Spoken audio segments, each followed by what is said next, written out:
bonke wena uThixo wawuyena uThixo emandulo wawuyena uThixo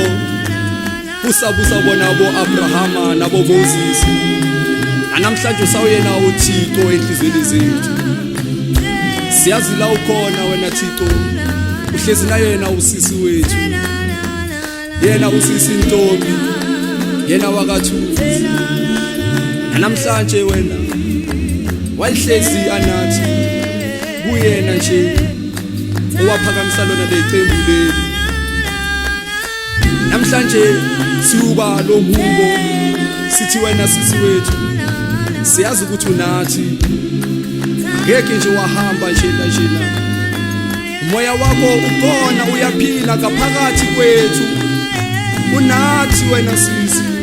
uhlezi usigcine kuzo zonke inkathi zonke zokuphila Jehova hlala nathi wena Nkosi uhlale na yena usisi wethu ngoba kuyena ongaphakathi kuyena nakaphakathi ngena uzube nathi umoya wakho akulale ngoxolo uze kube nathi uzozona izinto zethu nakaphakathi